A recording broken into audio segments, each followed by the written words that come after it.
ओम शांति। अव्यक्तवाणी 23 जनवरी 1969। अस्थियां हैं स्थिति की स्मृति दिलाने वाली। तीसरा पॉइंट है, अभी मीठे मीठे बाबा दृश्य दिखला रहे हैं आप सभी बच्चों का। आप अस्थियां उठा रहे थे। अस्थियों को नहीं देखना, स्थिति को देखना। यह अस्थियां स्थिति स्वरूप हैं। एक एक रग में स्थिति थी, तो बाहर से वह अस्थियों को रखा है, परंतु इसका अर्थ भक्ति मार्ग का नहीं उठाना। अभी बाबा दृश्य दिखला रहे हैं बच्चों को। कौन सा दृश्य? कि बच्चे अस्थियां उठा रहे थे। अभी अस्थियां क्या है? बाबा कहते अस्थियों को नहीं देखो, स्थिति को देखो। अस्थियां, इसे क्या कहते हैं? कहते हैं हड्डी हड्डी सेवा। आपकी रग रग में विश्व कल्याण। हर स्वरूप में, हर सेल में विश्व कल्याण। यह जो भावना है, यह सबसे बड़ी भावना है। आप अपने को चेक करना कि आपकी अवस्था कैसी है, आपकी स्थिति कैसी है।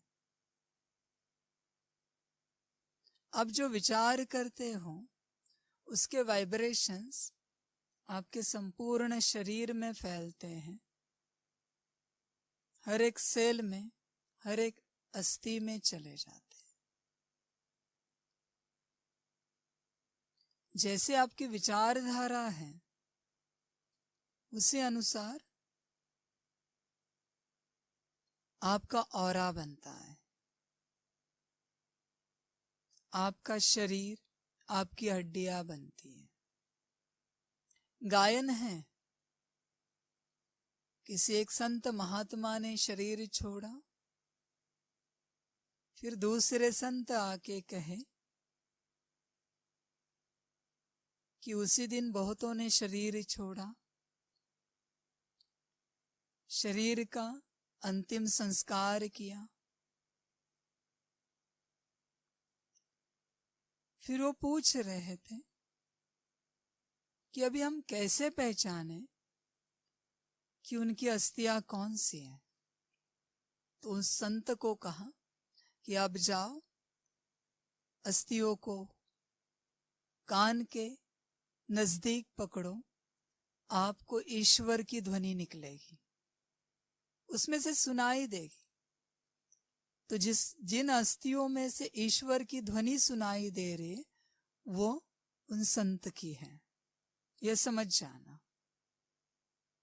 माना वो स्थिति, वो जो ध्यान है, वो अस्थियों में उतरा था। भक्ति मार्ग में जैसे अस्थियों को गंगा में बहा देते हैं, लेकिन आपकी स्थिति ऐसी बनी कि वह अस्थियां जहां जाएंगी वहां भरपूरता लाएंगी, विश्व कल्याण करेंगी। यह समझ की बात है। इन अस्थियों में जो स्थिति भरी हुई है, हमेशा उसको देखना है। हर आत्मा अपनी स्थिति को चेक करे कि मेरी स्थिति कैसी है। मेरी अवस्था कैसी है। जब आप निश्चिंत हो जाएंगे तो वह निश्चिंतता आपके जीवन में आपके कर्मों से, आपकी वाणी से, आपके विचारों से, आपकी वृत्ति से सबको अनुभव होगी। निश्चिंतता, संपूर्ण रूप से निश्चिंतता। ऐसे नहीं कि 99% निश्चिंत हो गए और 1% कोई चिंताएं हैं जो खुद पकड़ के बैठे हैं। निश्चिंतता पूरी होती है। अगर ईश्वर साथ में है, बाबा साथ में है, तो चिंता फिकर किस बात की। अपने को चेक करना, फिकर किस बात की। साधारण मनुष्यों को यह बातें इतना समझ में नहीं आएगी। बच्चों का स्नेह है और सदा रहेगा, 21 जन्म तक रहेगा।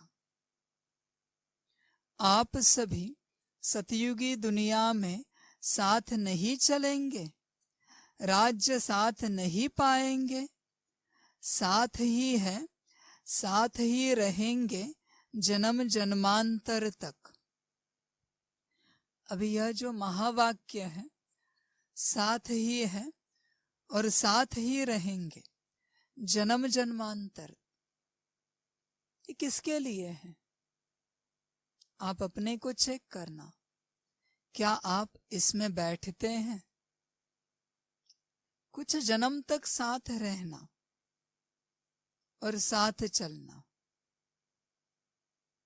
और हर जन्म में साथ रहना और साथ चलना, इसमें अंतर है।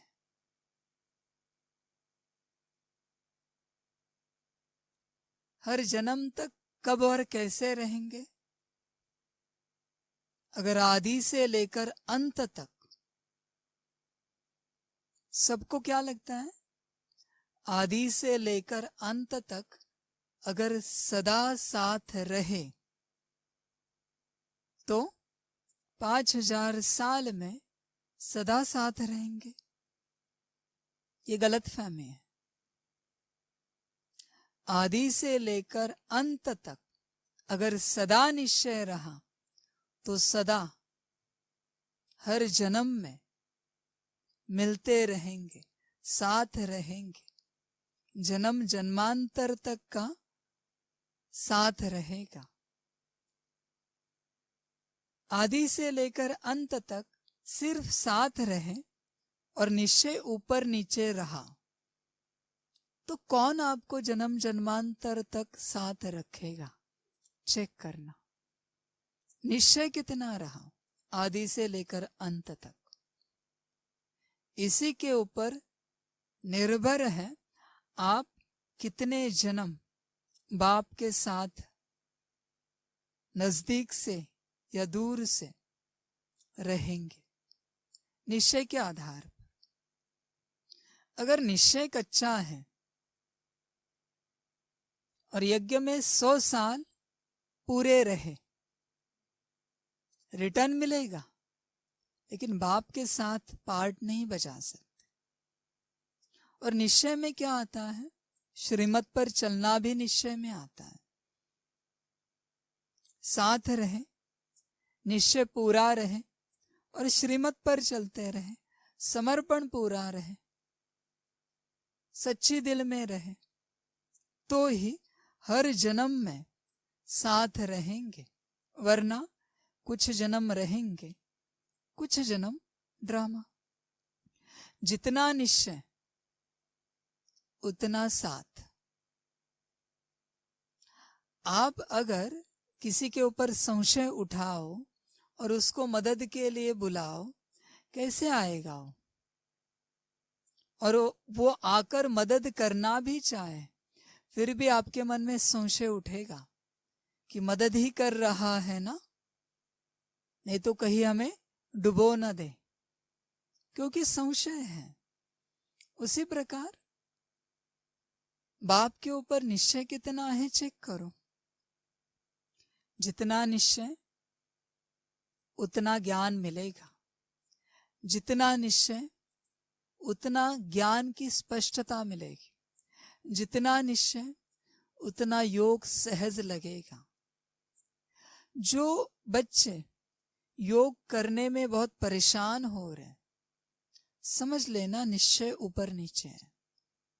जिनका योग बहुत आसानी से हो रहा है, समझ जाना निश्चय पक्का है। योग माना क्या है? याद। जिनको बाबा आसानी से याद आ रहा है, माना निश्चय पक्का है। याद करने के लिए दोनों तरफ से रिलेशन अच्छा होना बहुत जरूरी है। एक तरफ से रिलेशन अच्छा होने से याद पक्की नहीं हो सकती, याद में अनुभूतियां नहीं हो सकती। इसलिए चेक करो निश्चय कितना है, तो योग पक्का होगा। निश्चय पक्का है तो धारणाएं आसानी से हो जाएंगी, सहज रूप से। जिनको धारणा करने में बड़ी कठिनाई हो रही, निश्चय की कमी है, क्योंकि निश्चय में सारी मदद हाजिर है और संशय में सारी मेहनत है। और निश्चय पक्का है, उनके हर सांस में भी सेवा होगी। वो जो सांस ले रहे हैं ना, उससे भी विश्व कल्याण होगा। और अगर निश्चय कच्चा है ना, कितनी भी बड़ी सेवा करो, कितनी भी बड़ी बड़ी ज्ञान की बातें कहो, लोगों को मेडिटेशन की, योग की अलग अलग विधियां सिखाओ, निश्चय कच्चा है, कोई विधि काम नहीं कर पाए, बल्कि लोग गाली देंगे। निश्चय कच्चा है, सेवा नहीं हो सकती। इसलिए ज्ञान, योग, धारणा और सेवा के लिए निश्चय पक्का होना बहुत जरूरी है। और निश्चय पक्का तो चारों सब्जेक्ट में पास, और चारों सब्जेक्ट में फुल पास, तो सदा जन्म जन्मांतर बाप के साथ। अभी भी ऐसा नहीं समझना बाप है दादा नहीं, या दादा है तो बाप नहीं। हम दोनों एक दो से एक पल भी अलग नहीं हो सकते। ऐसे ही आप अपने को त्रिमूर्ति ही समझो।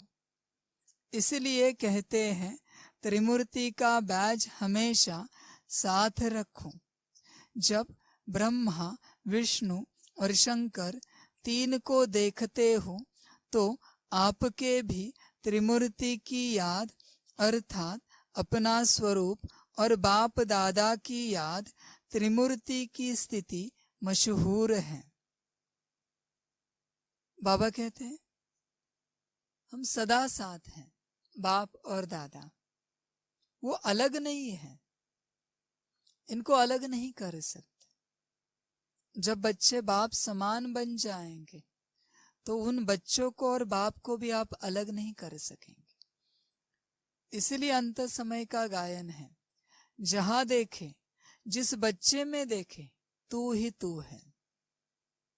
क्योंकि हर बच्चे की अवस्था बाप समान हो जाएगी, तो बच्चे और बाप में अंतर नहीं दिखेगा।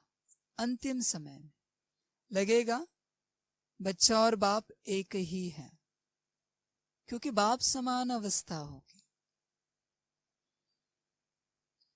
इसमें ही आप सभी बच्चों का कल्याण है। कल्याणकारी बाप जो कहते हैं, जो कराते हैं, उसमें ही कल्याण है। देखो कल्याण किस में है? जो बाप कराते हैं। आप जो करते हो उसमें कितना कल्याण है कह नहीं सकते। कोई व्यक्ति आपसे जो कराता है उसमें कितना कल्याण है कह नहीं सकते। लेकिन बाप जो कराता है, भले अभी के समय के लिए उसमें अकल्याण दिखे, लेकिन उसमें कल्याण ही समाया हुआ है। निश्चय होता है। एक कहानी है, सुनी होगी आप सबने। एक संत की, उनके शिष्य थे। जब यात्रा होती थी, पालकी निकलती थी, एक पेड़ था, उसकी टहनी बीच में आती थी और वो वेल के ऊपर से गुजरती थी। उन्होंने अपने शिष्य को कहा कि जाओ इस टहनी को तोड़ो, जाओ इस टहनी को तोड़ो, लेकिन उल्टा तोड़ना, वेल की तरफ बैठना और टहनी को तोड़ना। सब शिष्य सोचने लगे, ये तो सरासर पागलपन है।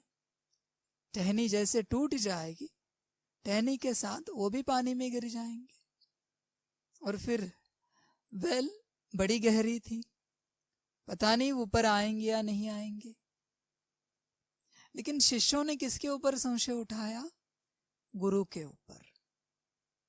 लेकिन जो टहनी काटने वाला था उसने कहा जो आज्ञा, और उसने वैसे ही टहनी काटी और टहनी के साथ पानी में गिर गए। सभी लोग सोचने लगे अभी ऊपर आएंगे नहीं आएंगे पता नहीं। वहां से यात्रा शुरू हो गई, पालकी निकली, मंदिर तक पहुंची, तब तक वो पानी में ही थे। सभी कहने लगे कि पता नहीं अभी क्या हो गया, शायद चले गए। सारा प्रोग्राम पूरा हुआ, फिर गुरु आए और उन्होंने उनको पुकारा।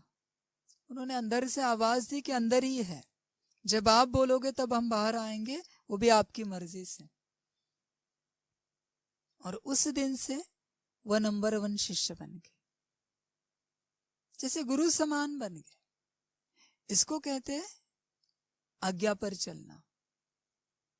यह नहीं सोचा कि मैं डूब जाऊंगा, मर जाऊंगा, मेरा आगे क्या होगा, अभी तो जीवन शुरू हुई है, अभी तक स्थिति को भी नहीं पाए हैं। बहुत सारे क्वेश्चन उठ सकते थे, पर कोई क्वेश्चन नहीं उठा, क्योंकि बाप के ऊपर, मतलब वह गुरु के ऊपर, यहां बाप के ऊपर निश्चय है, तो कोई क्वेश्चन नहीं उठ सकता। अगर निश्चय नहीं है तो बाप ने यह भी कहा ना कि 5 बार मुरली पढ़ो, तो भी आंसर देंगे कि 5 बार नहीं हो पाएगी। 8 बार ड्रिल करो, थोड़ा सा कुछ कम कर देंगे। 2 घंटा योग करो, कहेंगे कि इतना तो नहीं हो पाएगा। बाप कह रहा है, पता है, फिर भी आंसर कर रहे हैं। कोई कोई बच्चे ऐसे, तो इसमें कल्याण नहीं हो सकता। अगर सतगुरु को नहीं समझा, बाप को, टीचर को नहीं समझा, तो कल्याण नहीं हो सकता। बाप जो कहे बच्चे वैसे चले, इसी को कल्याण कहेंगे, इसी में कल्याण है। तो कल्याणकारी बाप जो कहते हैं, जो कराते हैं, उसमें ही कल्याण है। ये समझ की बात है, सबके बुद्धि में नहीं बैठ सकती। जिनका निश्चय पक्का है, अभी जो कहानी सुनी उस तरीके से, उनकी ही बुद्धि में बैठेगा। बाकियों की बुद्धि में ये बातें नहीं बैठ सकती, बाकी तो ऊपर नीचे होते रहेंगे, संशय उठाते रहेंगे। निश्चय कैसे बैठेगा? अगर आपने आपके लौकिक जीवन में आपके माता पिता के ऊपर निश्चय रखा है ना, तो बाप के ऊपर निश्चय बैठेगा। अगर आपका आपकी पति पत्नी के ऊपर निश्चय बैठा है ना, तो बाप के ऊपर निश्चय बैठेगा। अगर आपका आपके टीचर के ऊपर निश्चय था, कोई लौकिक गुरु हो उसके ऊपर निश्चय था, तो बाप के ऊपर निश्चय बैठेगा। अगर आपका आपके बच्चों के ऊपर निश्चय था, तो बाप के ऊपर निश्चय बैठेगा। आपका आपके दादा दादी पर निश्चय था, नाना नानी पर निश्चय था, तो बाप के ऊपर निश्चय बैठेगा। अगर आपका आपके समाज के ऊपर निश्चय था, आप जहां नौकरी करते थे, बिजनेस करते थे, वहां निश्चय था, तो बाप के ऊपर निश्चय बैठे। ये सारी जीवन की जर्नी में अगर आप संशय ही उठाते आए, बचपन से लेकर बाप मिलने तक, तो निश्चय बैठने में बड़ी मुश्किल होगी। क्योंकि निश्चय कभी था ही नहीं जीवन में। किसी ने अच्छा भोजन भी बना के दिया, फिर भी संशय उठता है, कहीं इसमें कुछ डाला तो नहीं है, कहीं इस पे कुछ किया तो नहीं है। तो बचपन से लेकर अभी तक नींव ही अगर संशय की बैठी है, तो बाप के ऊपर निश्चय कहां से बैठेगा?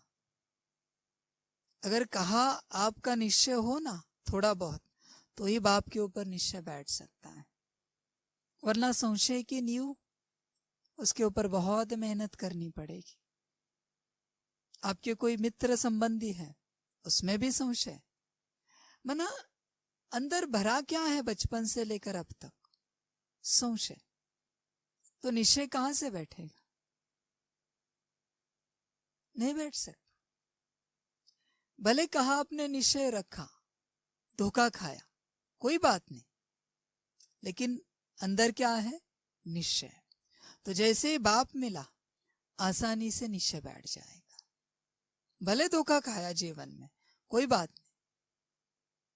तो अगर आपके जीवन में निश्चय पक्का नहीं है, तो आप इस यात्रा को चेक करना।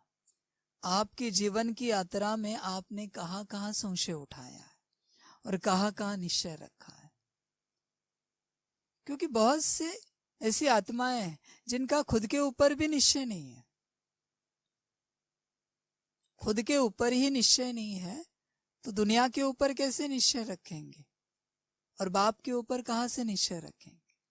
समझ की बात है, ये समझ की बात है। तो कल्याणकारी बाप जो कहते हैं, जो कराते हैं, उसमें ही कल्याण है। अपने को चेक करना, अपने निश्चय को चेक करना। इसमें एक एक महावाक्य में, एक एक नजर में बहुत कल्याण है। बाबा के हर एक महावाक्य में कल्याण है, हर एक महावाक्य में कल्याण है, बस वो समझ आपके पास। बाबा की हर दृष्टि में कल्याण है, टोली के हर कण में कल्याण है, बस बच्चे समझे। ब्रह्मा भोजन के हर कण में कल्याण है, बस बच्चे समझे। बस आप इतना सा भी संकल्प उठाओ ना, आज जो बाबा मिलन में दृष्टि मिलेगी, उस दृष्टि से मेरा कल्याण होना है, कल्याण होना ही होना है। आज जो मुरली चलेगी उसमें मेरा कल्याण है, कल्याण होना ही होना है। आज जो टोली मिलेगी, आज जो ब्रह्मा भोजन खाएंगे, उसमें मेरा सदा कल्याण होगा, होगा ही होगा। आप कभी किसी मिलन में, किसी दृष्टि में, किसी टोली में, किसी ब्रह्मा भोजन में कोई संकल्प ही नहीं उठाते, और उल्टा संशय उठ जाता है, इसमें नमक कम है, उसमें हल्दी कम है, ये संशय है। जो मिला सेवन करो, कल्याण का संकल्प रखो। जैसे बाबा ने दृष्टि दी, जितने सेकंड की दृष्टि थी, कल्याण का संकल्प रखो। बहुत से बच्चे कहते हैं आज मजा नहीं आया, बाबा की मुरली चली, इतना मजा नहीं आया जो लास्ट मुरली में आया। यहाँ क्या मजा लेने के लिए आए हो मुरली में? ये कोई मूवी चल रही है, ये कोई एंटरटेनमेंट चल रही है कि मजा नहीं आया? ये कोई जोकर का खेल चल रहा है क्या कि मजा नहीं आया? समझ की बात है। बाप है, गाली देना, देगा नहीं कभी, लेकिन देना तो भी कल्याण हो जाएगा। समझ की बात। बहुत बार बाप कहते हैं वाह बच्चे वाह, वाह ड्रामा वाह, वाह बाब वाह, इसी में पूरी मुरली चलती है। और बच्चे कहते हैं मजा नहीं आया, तो उसमें क्या चाहिए था आपको? अगर आपको मजा नहीं आया ना, तो आपकी कुछ और बिलीफ सिस्टम थी कि बाप कुछ ये ज्ञान सुनाए, वो ज्ञान सुनाए। इतने सालों में सुनाया, कितना धारण किया, कितना किया, और कहते हो मजा नहीं आया। किसके शब्दों के लिए कहते हो मजा नहीं आया? बाप के लिए। आपको ये अथॉरिटी दी किसने कि बाप कोई महावाक्य कहे और आप कहो कि मजा नहीं आया? बहुत से बच्चे ऐसे हैं, आप नहीं जानते बाप क्या कल्याण कर रहा है। इसलिए बाप के हर एक महावाक्य में कल्याण है। अगर बाप कहता है कि थोड़ा भी कोई सुनेंगे तो भी स्वर्ग में आ जाएंगे, तो अब सोचो उसमें क्या ताकत है। थोड़े भी ज्ञान रतन लिए तो भी स्वर्ग में आ जाएंगे, तो कितनी ताकत है, ये समझ है। आप बाप को, बाप की हर एक्शन को, हर शब्द को, हर दृष्टि को, हर टोली को, ब्रह्मा भोजन को किस प्रकार लेते हो ना, उसी प्रकार आपका कल्याण होगा। अगर आप एक लौकिक गुरु की तरह बाप की बातों को समझते हो, दृष्टि को लेते हो, और एक कोई पदार्थ या प्रसाद की तरह टोली को लेते हो, ब्रह्मा भोजन को भी वैसे लेते हो, फिर ड्रामा, और कुछ नहीं कह सकते। ये समझ की बात है। तो इसमें एक एक महावाक्य में, एक एक नजर में बहुत कल्याण है। लेकिन स्थूल को परखने वाले कोई कोई अनन्य और महारथी बच्चे हैं। बहुत कम बच्चे हैं जो बाप को समझते हैं, थोड़ा बहुत, पूरा नहीं, बाप को जानते हैं, बाप के एक एक महावाक्य को पहचानते हैं, बाप की दृष्टि से समझते हैं कि बाप क्या बोलना चाहता है। बहुत कम बच्चे। बहुत से बच्चे को तो पता ही नहीं कि बाप क्या है, बस परमात्मा परमात्मा परमात्मा करके चल रहे हैं, शिव परमात्मा करके चल रहे हैं, शिव बाबा करके चल रहे हैं, बट वो है क्या यही पता नहीं, जानते ही नहीं है, उसका अनुभव ही नहीं किया है, क्योंकि कभी खुद का अनुभव नहीं किया है। अगर खुद का अनुभव नहीं किया है तो बाप का अनुभव कैसे कर सकते हैं। और कहते हैं कि हमें परमात्मा मिला, कहां से मिला, कब मिला, कैसे मिला, बताओ तो सही। क्या प्रूफ है आपके पास कि आपको परमात्मा मिला? कैसे सिद्ध कर सकते हो कि आपको परमात्मा मिला? कुछ नहीं आपके पास। क्या आपका आचरण बदला है, आपकी वाणी बदली है, आपके विचार शुद्ध हुए हैं, आपकी वृत्ति बदली है? और अगर बदली है तो कहां तक बदली है? आप मनुष्य बने हो, ब्राह्मण बने हो, देवता बने हो, या बाप समान बने हो, कहां तक आप पहुंचे हो? चेक करो अपने को, फिर कहना कि हमें परमात्मा मिला है। परमात्मा जिन्हें मिला है उनके चेहरे से पता चलता है कि इन्हें परमात्मा मिला है। उदाहरण के तौर पर ब्रह्मा बाबा, दिखता है चेहरे से कि इन्हें परमात्मा मिला है।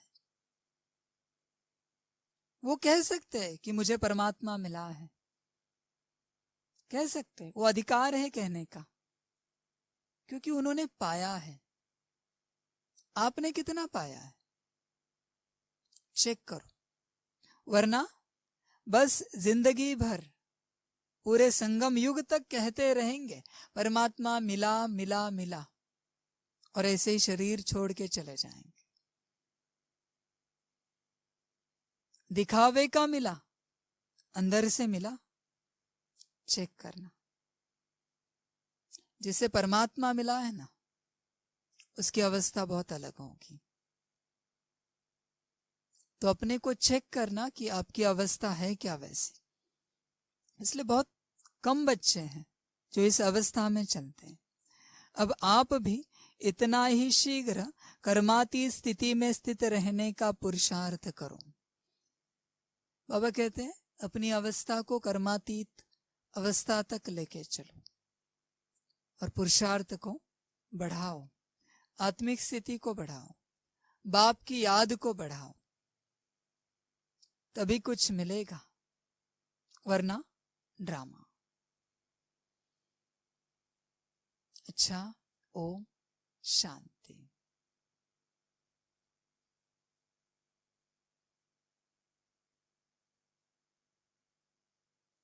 सभी बच्चों को पदम गुणा, याद, प्यार, गुड नाइट और नमस्ते। सदा खुश रहना, अपनी स्थिति में रहकर बाप की याद में रहना। याद सदा कायम रहे। समय याद का है, याद पक्की रहे, याद कम ना हो। जिस दिन याद कम हुई, माया बैठी है, याद रखना। तो बाप की याद में रहना। अभी याद के पेपर आने वाले हैं और इस पेपर में कितने पास होंगे इस समय ही बताएगा। ज्ञान तो रोज सुनते हैं, जितना ज्ञान सुनते हो कम से कम उससे दुगनी याद हो।